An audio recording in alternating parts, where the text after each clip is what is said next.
Good morning. Good morning. Welcome to the Unity Center of West Lynn, Oregon. My name is Jan Carruthers. I'm your service assistant today, and it's my pleasure to welcome you and bless each and every one of you today and always. In Unity, we believe that each of us dwells in spirit, and each of us is here today by divine appointment. Our mission is that the Unity Center is a ministry where people of all ages, backgrounds, and beliefs celebrate the one common spiritual thread that lives in every heart. And if you're discovering Unity for the first time or the Unity Center of West Lynn, we invite you to visit our website and or call our office, get on our newsletter, and we're just delighted to have you come with return on this Sunday, every Sunday. And if you have missed a Sunday, we're on YouTube under West Lynn Unity Center. We're so happy to welcome our guest speaker this morning, Mark Bosnian, and I will more formally introduce him a little bit later, but I just want you to know how excited I am to have him here today. So let's come together with a centering prayer. We gather in the silence to know that there is one life, one power, and each of us lives in that power. We have our being, our heart, our mind, our spirit, our soul. All of us are together in that sacred space. This is the moment we come together to commune, to enjoy each other, and to remember who we are despite all the conditions, the circumstances, whatever has led to our arriving, we bless, and whatever distracts us from our journey of soul, we allow to relax. For this hour is your time, my time, our time to be completely together. And our spiritual reading is from a wonderful book by Jack Kornfield called The Art of Forgiveness, Loving Kindness, and Peace. Loving kindness gives birth to a natural compassion. The compassionate heart holds the pain and sorrow of our life and of all beings with mercy and tenderness. It is this tender heart that has the power to transform the world. Chogyam Trungpa. And further, compassion arises naturally as the quivering of the heart in the face of pain, ours and another's. True compassion is not limited by the separateness of pity, nor by the fear of being overwhelmed. When we come to rest in the great heart of compassion, we discover a capacity to bear witness to, suffer with, and hold dear with our own vulnerable heart at the sorrows and the beauties of the world. Loving compassion is like sunlight, awakening and bringing joy to beings. Its beauty is like a rainbow, lifting the hearts of all who see it.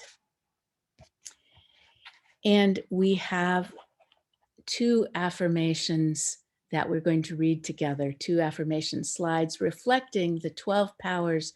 The 12th power of April is love. And so if you will, with your microphones muted, let's read together. The primary source of love comes from within.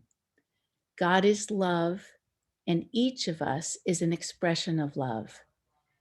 And an affirmation for love. Say this with feeling. I vow to love myself for better or worse, for richer or poorer, in sickness and in health from this day forward. And the affirmation from Unity for this month is an inexhaustible stream of divine love pours through me, blessing others and myself.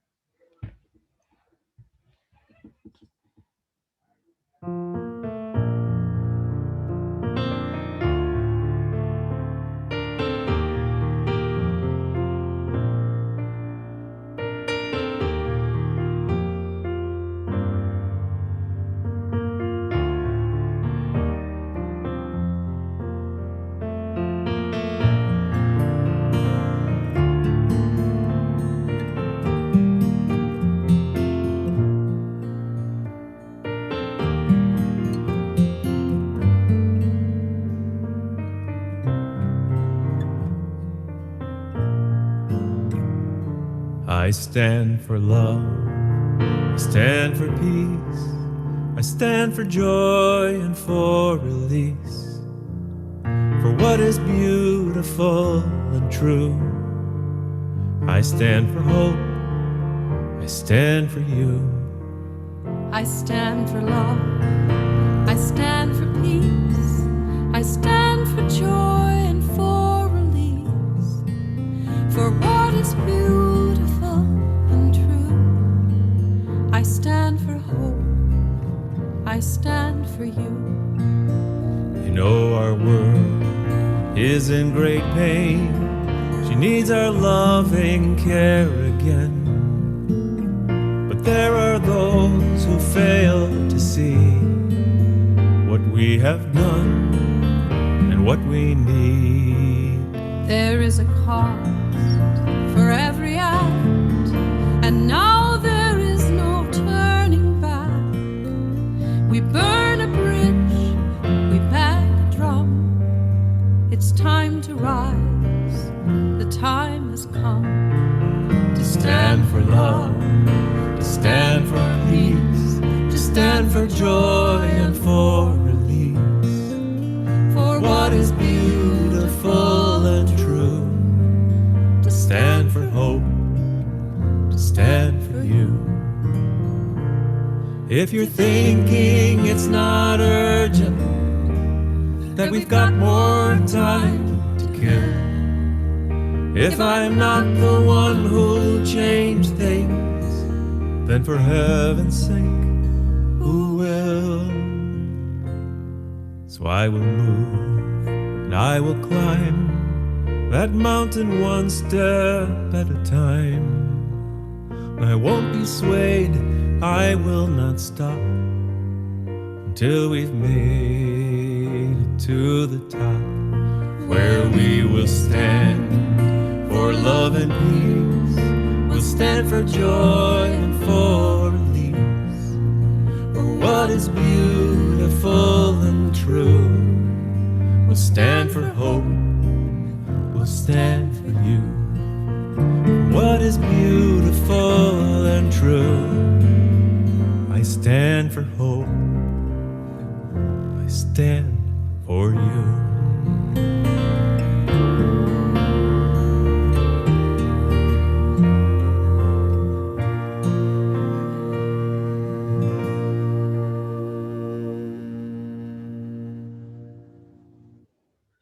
It is my great pleasure to introduce our speaker today more formally.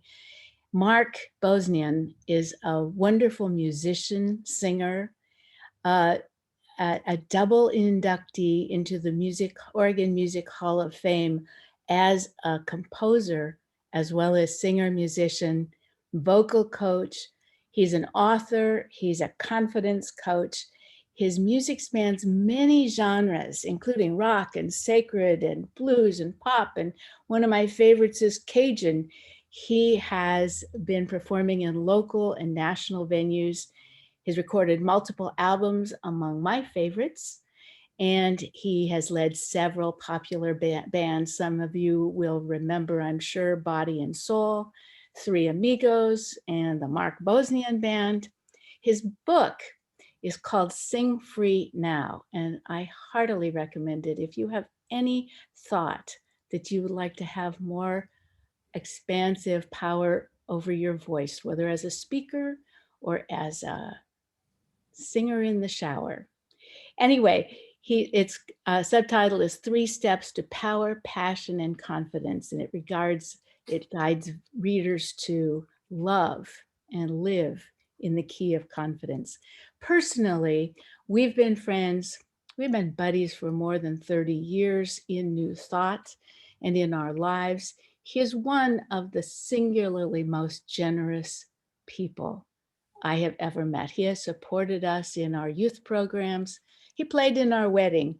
He's supported so many causes. And when his good wife, Tracy, decided that he needed a birthday tribute, he had hundreds of people who spoke at that tribute. So I welcome and give you Mark Bosnian, The Power of a Brave Voice.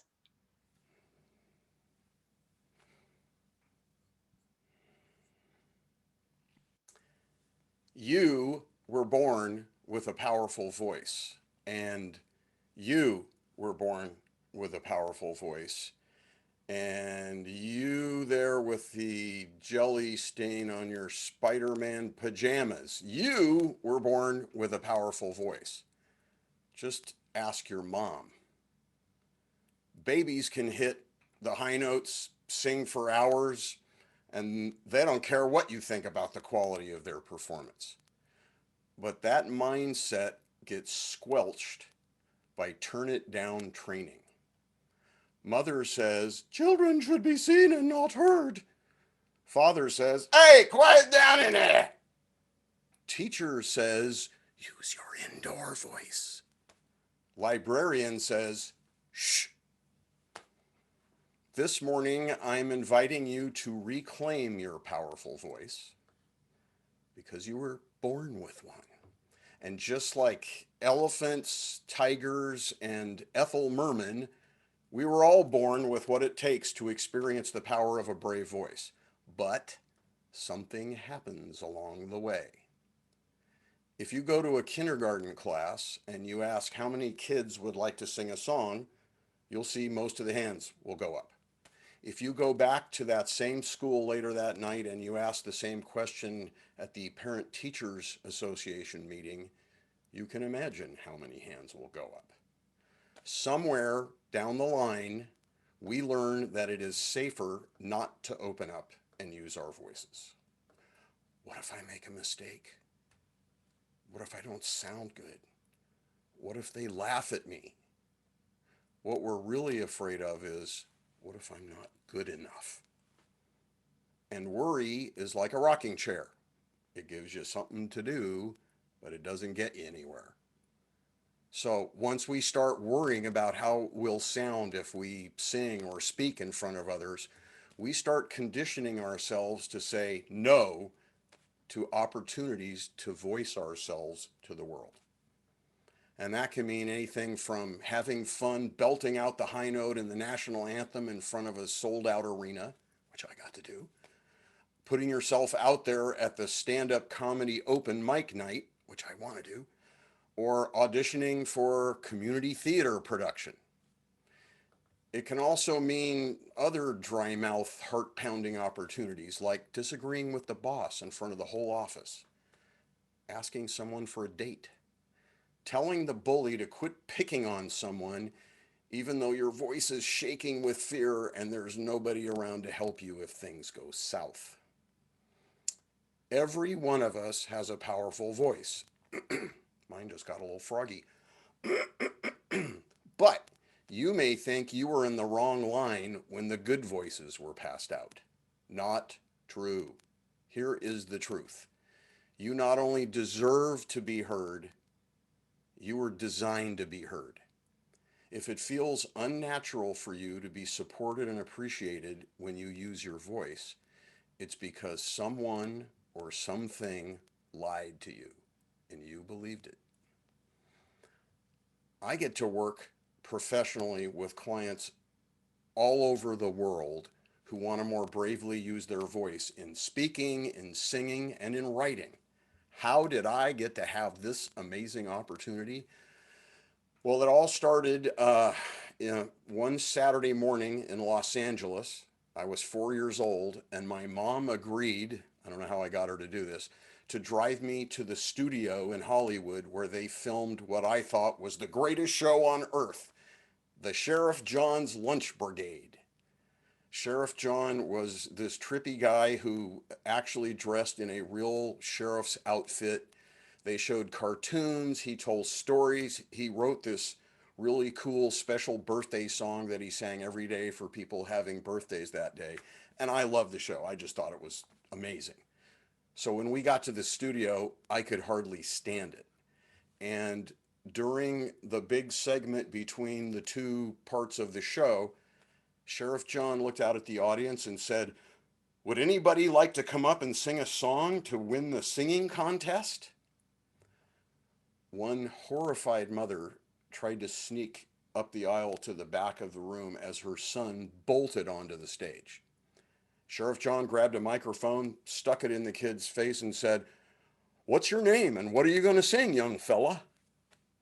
I said, "My name's Mark and I'm going to sing the Davy Crockett song." So I started flailing around all over the stage and I sang my heart out and I actually won the contest. And the thought that poked through my head as they handed me this space suit with a helmet that made bubbles inside was, this singing thing is really cool. That was my first experience with the power of a brave voice. Then, like millions of other teenagers, I watched the Beatles debut on the Ed Sullivan Show. And right after their song, I was with my family in the living room. I stood up off of the sofa and said, "I'm going to do that," meaning sing in a band, be a rock star. My brother and I, along with two of our friends, began playing around with being the Beatles. We used a vacuum cleaner hose as the microphone and we strummed tennis rackets. At the time, I had no idea that I was practicing the power of visualization. And I begged my dad for a guitar. And it took a year, but on my 13th birthday, he got me one. And after playing for only a couple of months, I joined Young Life at my junior high school, which is a campus Christian organization. And I was soon leading sing-alongs at my junior high school. And I'll tell you, getting to stand up and sing, especially in front of girls, showed me the potential payoff of the power of a brave voice. In high school, I helped create an after-school group called the Folk Rock Club. And everybody that joined this club, basically, we got into groups, taught each other guitar stuff and singing. And at the end of the year, everybody that signed up got to sing 3 songs in an all-school assembly. This was my first really big gig. After the show, I asked my faculty advisor, "Mr. Kuhn, how did I do?" And he said, "Mark, you could turn into a really good singer." Gee, thanks. "If you just sang more from your diaphragm." And I said, "Mr. Kuhn, I've heard that, but I don't know what that means. How do you do that?" And he said, "You got to focus the sound right here where your belly button is." So I spent 3 weeks every time I sang focusing right here on my diaphragm. And believe it or not, nothing happened. Nothing changed.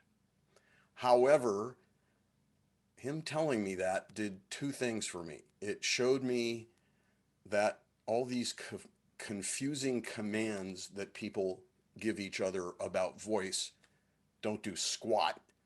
And even though they're a big part of voice training, they don't do anything. And it planted a seed that would grow 16 years later into me learning how to coach singers and speakers and help them experience the power of a brave voice.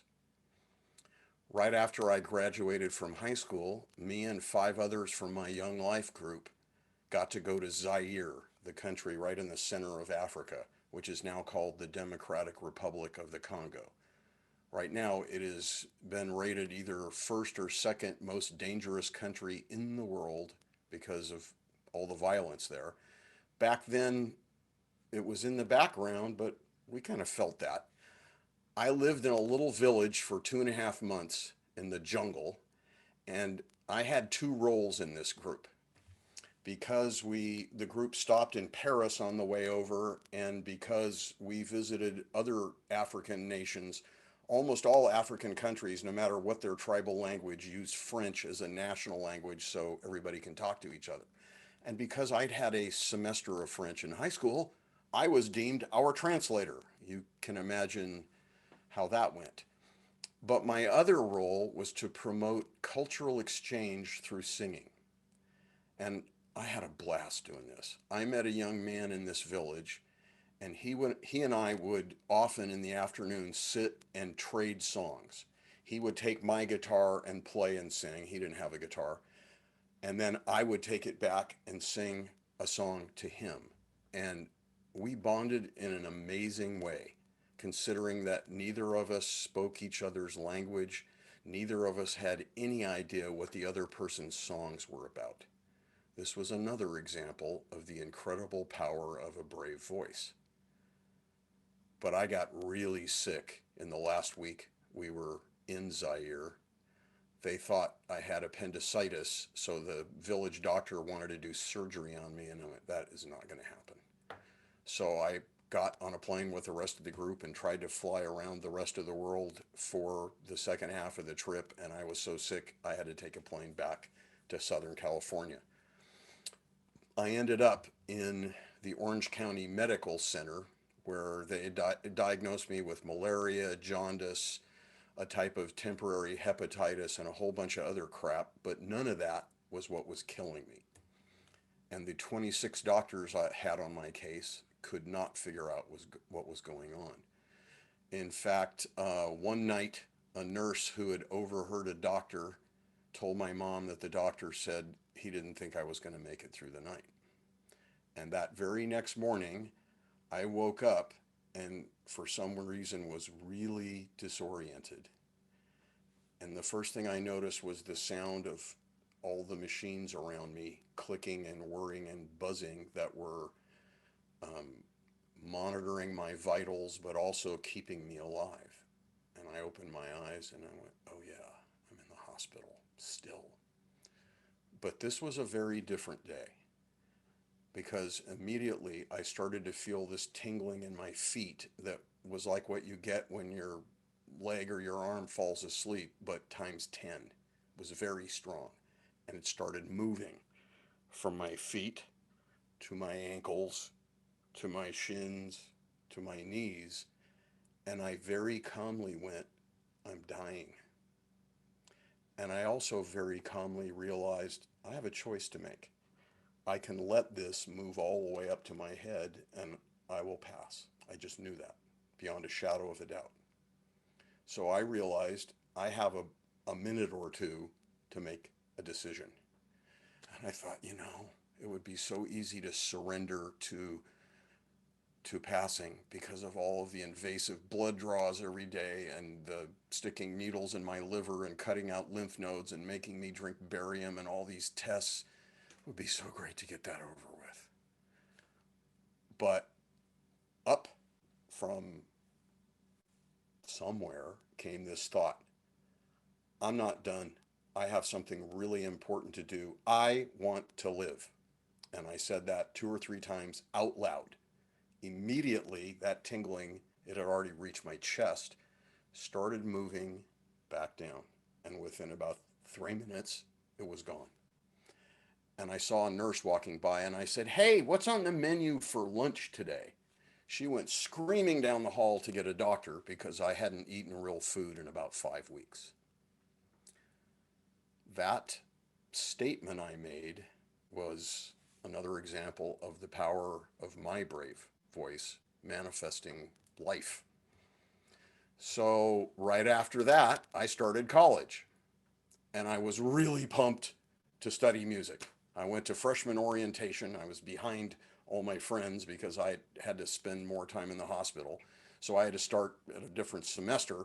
but it was still freshman orientation for me. And I went up to the desk and I told the receptionist there, I'm so pumped. I want to major in music and I want to do this. And she goes, oh, then you need to see Dr. Hornblower. And she pointed to an office. So I went over to the office. Come in. And I said, hi, Dr. Hornblower. I hear you're the music department chair. I just want to tell you, I'm really excited. I can't wait to major in music. I want to join my first band this year. I want to take piano. I want to take voice. And he goes, excuse me, I just want to verify something. Were you in band all 3 years in high school? And I said, no, I wasn't in band. He said, well, I'm sorry to tell you, you cannot be a music major. And I looked at him and I said, why not? This is what I've been dreaming about all my life. He said, you will be behind all of the other students who are proficient already in reading music. You cannot do it. It is our policy. And I said, wait a minute. You're telling me that if I want to learn how to do something, I have to already know how to do it? And he said, no, that's not what I'm saying. This is just for your own good, son. Right. I'm sharing this story with you because as you choose to use your voice in new, brave ways, hint, hint, you'll undoubtedly run into this kind of thinking. Why are you taking voice coaching? You don't sing particularly well. Why are you running for office? You've never had any political experience. Please don't tell the boss the ideas you have for streamlining the workflow in our office. I don't think the boss is going to like it. Why are you trying to do something you don't already know how to do? In other words, please don't make waves. Please don't call out the bully. Please don't offer an opposing view. Please don't speak your mind. Please don't take up acting. Please don't make changes. It scares people. Julia Cameron talks about this in her book, The Artist's Way. Deciding to pursue any kind of artistic endeavor causes those people around you to realize they're afraid to do the same thing. And they don't like feeling afraid. So you risk leaving the herd when you start to say yes to your soul's desire. The cool thing is, you join those who are willing to be heard. And here's the truth. If you are willing to be heard, it doesn't matter how great your voice works now. And if you are not willing to be heard, it doesn't matter how great your voice works. I've heard many singers with great sounding voices that leave me and the rest of the audience flat with their unemotional performance. And I've heard plenty of singers with average or worse voices that knock people out of their chairs with their emotional, moving, connecting performances. Mavis Staples, part of the Staples Singers, once said that her father, Pop Staples, said this to her. Pop's always told me to sing from the heart. He explained what comes from the heart reaches the heart. It's exactly what the power of a brave voice does. In our world right this minute, the Black Lives Matter movement and protests of police brutality are examples of the power of a brave voice. Are people afraid they might get arrested or worse? Yes. Will changing how police departments function be a smooth process? No. Is doing nothing easier? Yes, absolutely. That's why I use the term the power of a brave voice.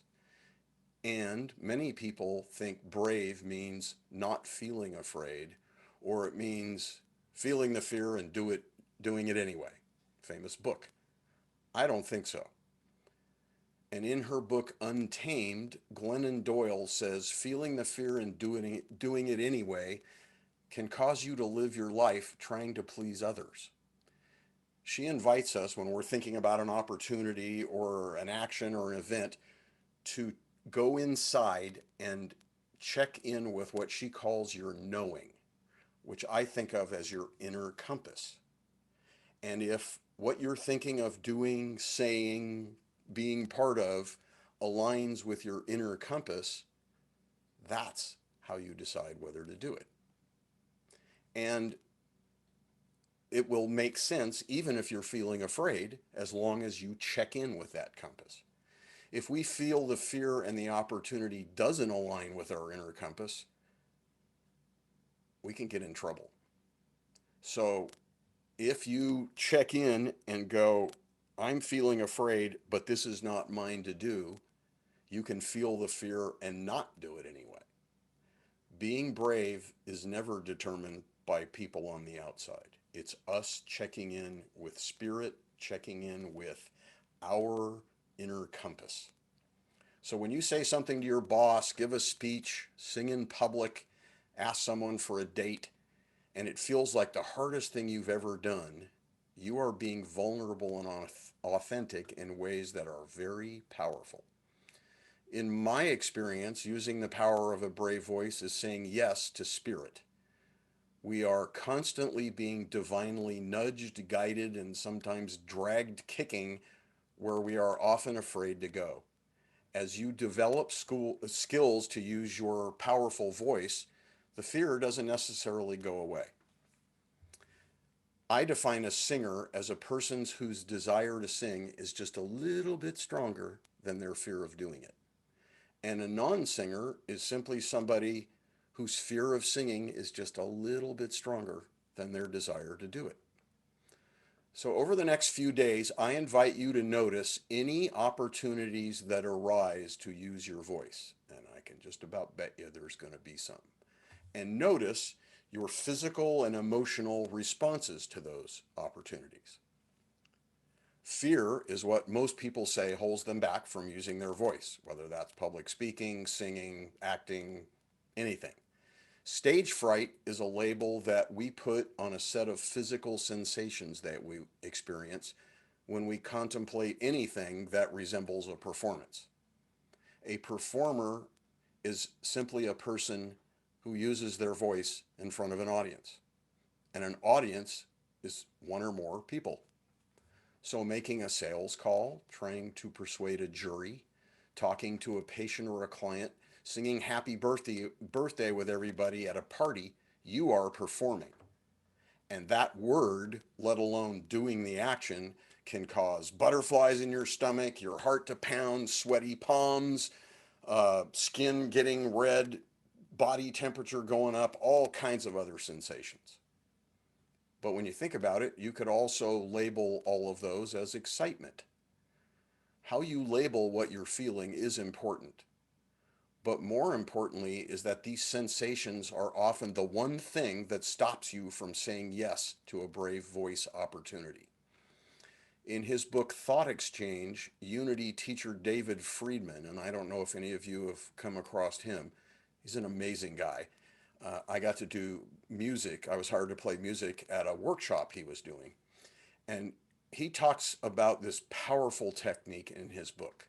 He says the minute you notice that as you were thinking about singing a song somewhere or speaking or doing something that's a stretch, when you can notice all of the sensations that are happening, instead of trying to stop them, figure out why you're having them, or say no to an opportunity because you're having them, simply stop, be inside your body, and let them just wash over you. It's scary. It feels really uncomfortable. I do this a lot now. I've adopted this technique, and it usually takes a minute to 2 minutes, and suddenly they will all calm down. And the entire world of possibilities automatically opens up to you, and you know what to do or what to think, and the right actions happen by themselves. I watched him at this workshop, and I was just stunned as I was watching him. I watched him help singer after singer who were people who were mostly petrified to perform move through their stage fright and immediately improve their performance. I've been using his mantra, go to your sensations, ever since, and this has become one of my go-to ways to move through fear. You all were born with a powerful voice and the right and the obligation to use it. Want more joy in your life? You are truly at choice to say what needs to be said and to sing what's in your heart. Don't feel confident enough to do that? Think about taking advantage of skill building possibilities. Go to a Toastmasters meeting. Work with a voice singing coach. Take an acting class.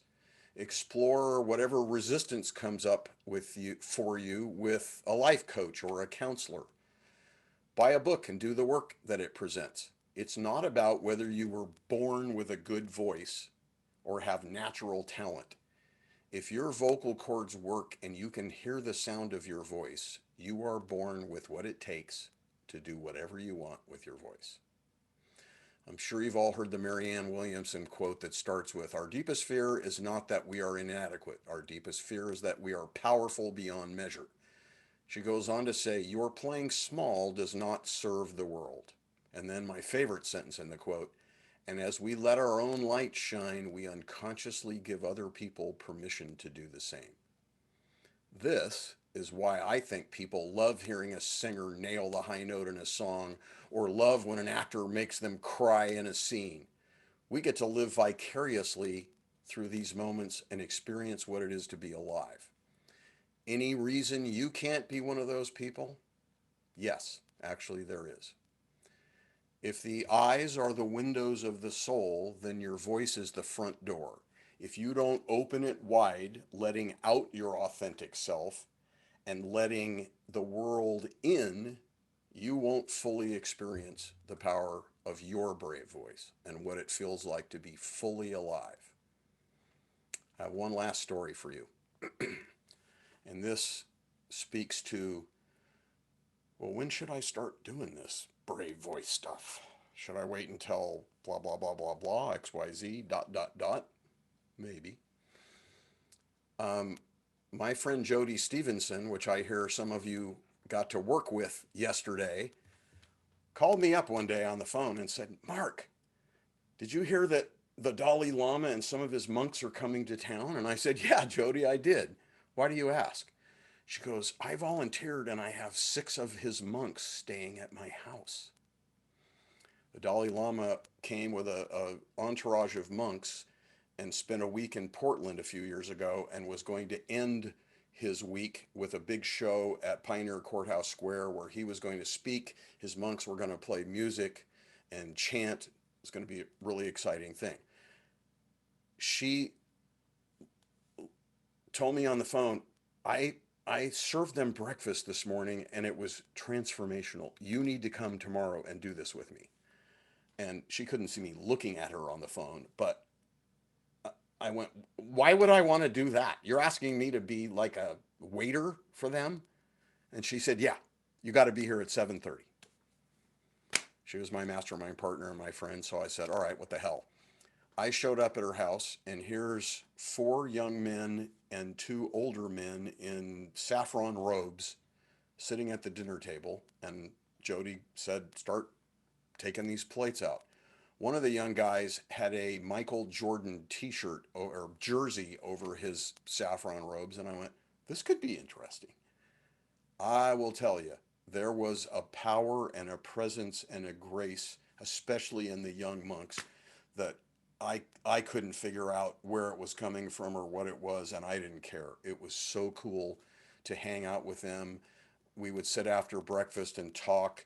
During the week, I went with them while they made these incredible sand mandalas out of colored sand. And at the end of the week, they walked it down to the banks of the Willamette River and let the wind just blow it away as a practice of non-attachment.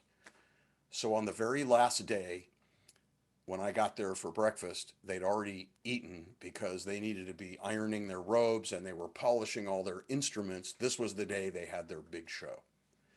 And as they got ready to drive off, I pulled that kid aside who was wearing the Jordan jersey and I said, "This is a really big day, isn't it?" And he got the most quizzical look on his face and he looked at me and he said, "Master Mark, every day is a big day." And it hit me like a ton of bricks. From the mouth of babes. He's right. Every day is a big day. So waiting to do something with your powerful voice is waiting too long. Every day is a big day. Are you going to be a voice or an echo in your life? Are you going to say yes to spirit and take advantage of the opportunities to use the power of your brave voice? Or are you going to believe that you don't have the right? I wrote a song a few years ago, and one of the lines from the chorus is, "Raise your voice, come join in the people's choir." We all have a place at the table. Be a voice, not an echo. Thank you.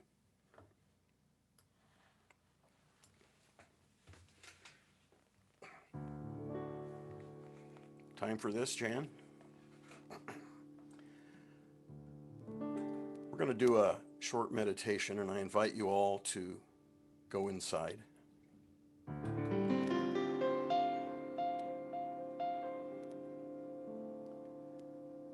And I want you to notice the air moving from outside of your body into your lungs as you inhale,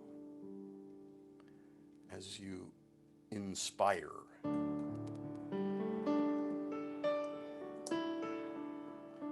That's what inspiration comes from. We are bringing spirit in with the breath.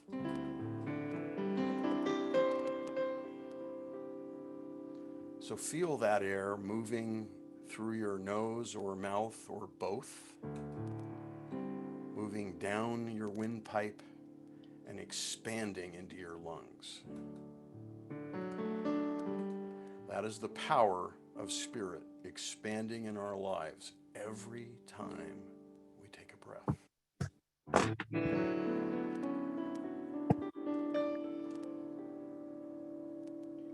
And whenever you use your voice, that's what happens between inhale and exhale. And you are at choice whether to be silent and experience spirit, whether to make sound as you experience spirit. We can use our voice and that air that is spirit for good, or we can forget and use our voice in anger and hate. We're at choice. We're at choice whether to use our voice and how to use our voice. But underneath all of that is the fact that we have a voice. We were given the power of our brave voice when we incarnated into this life. And I invite you to, between inhale and exhale, start noticing your choices. Check in with your inner compass and see if it's time to do something with your voice that you've been afraid to, or to just reaffirm love to those around you whenever you have the chance. Your voice is one of the most powerful gifts you were born with. It's time to use it.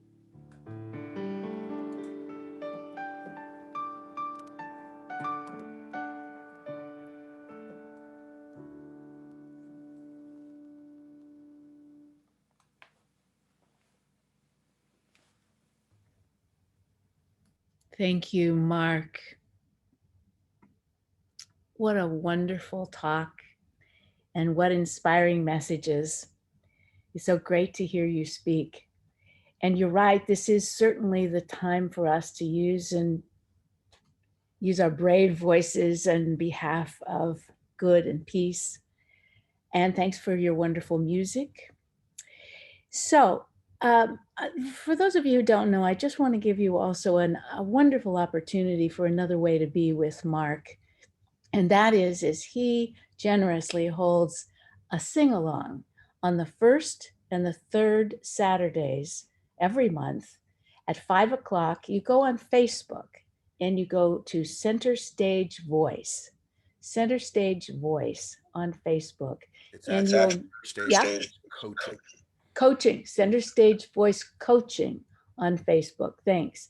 On Facebook. And not only will you tap into him live, but you'll also see a lot of recordings of past sing-alongs, and you can just play and sing along with Mark anytime. This is a time when we're sort of singing starved, I know. So thank you again, Mark. This is the time in our service where we remind ourselves of our abundance and why we give. And they are clearly messages like this one that inspire and sustain us, and a community in which we are loved and appreciated, and the unity principles that liberate us with truth. And as we're gifted, so we give, and we're grateful for every gift. We have an intention for this, our 31st year. And if we, when that comes up, let us say together, whoops, I'm ahead of the game, aren't I? We'll go back in just a moment. Let's go back to the spirit-led. Let's do the offering, and then we'll come back to the song. I'm a little off track here. Spirit-led, we're co-creating a vibrant, inclusive ministry, welcoming and supporting everyone on their spiritual journey. So it's easy to give. Go to the website. Well, not the website right now. Go to the weekly e-news, and there's the donate button at the bottom of the page. You can always make your offering by debit or credit card. You can mail in a check to our new address, and it's on the bottom page there, 20390 Willamette Drive, West Lynn, 97068. And thank you. We appreciate every gift and every giver, and we know that as we give, we receive. So let's say our offering prayer together. God's love in me blesses and multiplies all that I am, all that I give, and all that I receive. And now we'll go back to the song that was specially chosen to support Mark's message.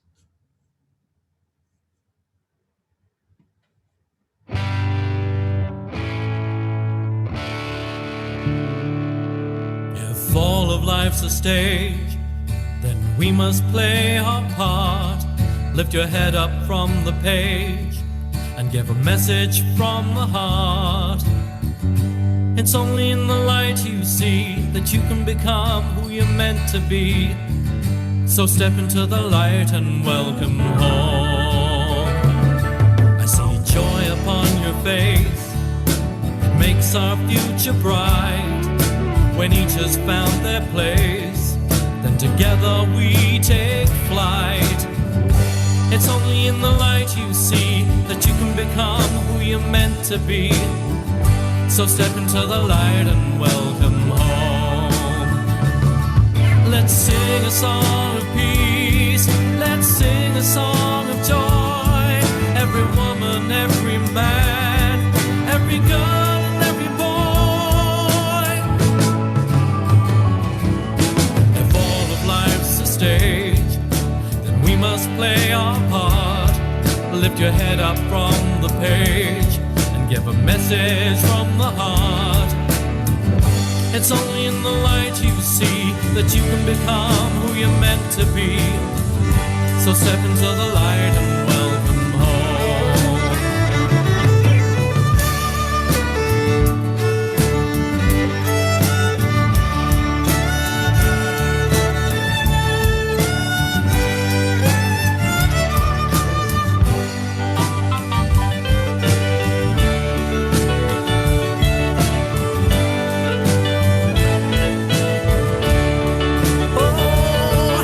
Sing a song of peace. Let's sing a song of joy. Every woman, every man, every girl and every boy. I see joy upon your face. It makes our future bright. When each has found their place, then together we take flight. It's only in the light you see that you can become who you're meant to be. So step into the light and welcome home. It's only in the light you see that you can become who you're meant to be. So step into the light and welcome home. Step into the light and welcome home.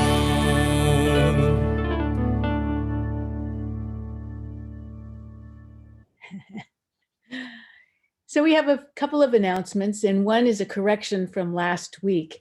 Sandra Combs, our licensed Unity teacher, is inviting us to join her spirit group, sponsored by Portland Unity, as part of the widespread spirit group program from Unity worldwide.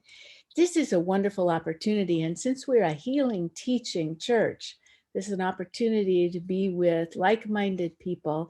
And what's the correction was that we mentioned the wrong book last week. The book that everybody is using all across the country is Divine Audacity by Reverend Linda Martella Whitsett. The class is on Wednesdays from 1 to 3 p.m. for 11 weeks, beginning this coming Wednesday, April 28th. There's no fee. Go on Unity of Portland on their website, unityofportland.org. Under the classes and events tab, gives you a choice of spirits groups. If you want the one at 1 o'clock on Wednesdays, Sandra's group, just hit that group. If that schedule doesn't work for you, you could join somebody else's group at a different time. There's 4 options. And you can get the book at Unity of Portland bookstore or online, all the options. And the following week, our exciting speaker will be May 2nd, Reverend Christine Green, speaking on the infusion of light. And May 9th, Reverend Victoria will be back speaking for Mother's Day. And we've got great people lined up for May and June and so on. I want to reflect and thank the people who attended the retreat yesterday with Reverend Jody Stevenson, as Mark mentioned. There were 11 of us, and just to catch those of you who could not attend but wanted to, we're having a discussion group before the second part, which is on May 8th. The discussion group will be next Saturday at 1 o'clock. And if you want to attend that, please do. We were given lots of homework, lots of things to think about. And it's really important work that we're doing to see where our future and spirit guides us to go and what's the appropriate thing next. So as always, we invite you to stay after by staying on the same Zoom link for our community time, lively conversation and connection with your Unity friends, and an opportunity to chat with Mark. It's fun and you're so welcome. And we always have a fun surprise at the end of the service. And more seriously, as we close, if you have a desire, if you need healing, if you want spiritual support, somebody to pray with, please remember Silent Unity, 125 years of affirmative prayer, 24/7. And this is there's the connection there for you on the slide. If you want to be moved, if you go on YouTube, there is a Unity silent movie. It's got some new movie sound in the background, but it's 10 minutes of silent film from Unity at 1926. I was moved to my toes. When you think about 125 years and what those pioneers, spiritual pioneers, did to create this service, this worldwide movement, I just recommend it to you. It's part 2. There's more earlier.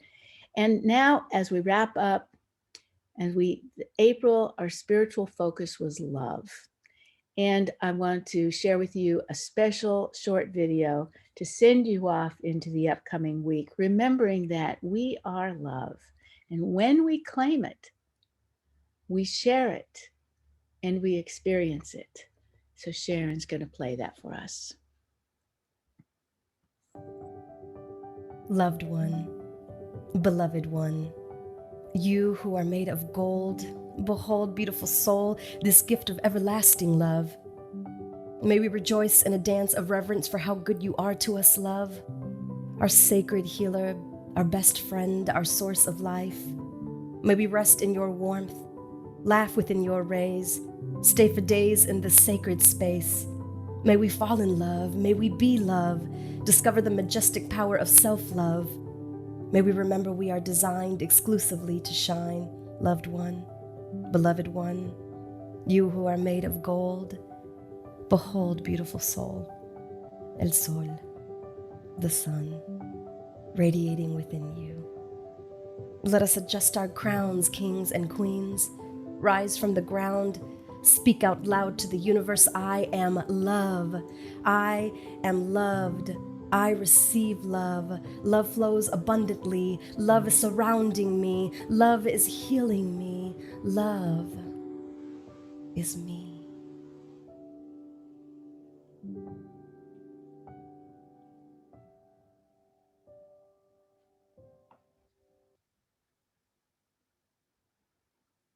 We have an affirmation slide there's 5 affirmations.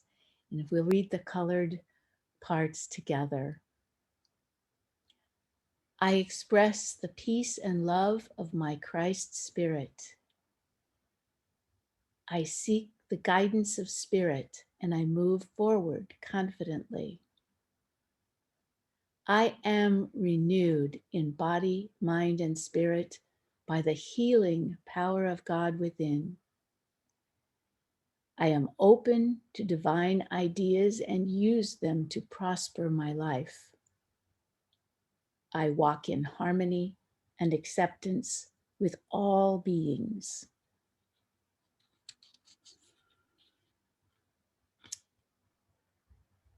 At the end of every service, we symbolically blow out our candles.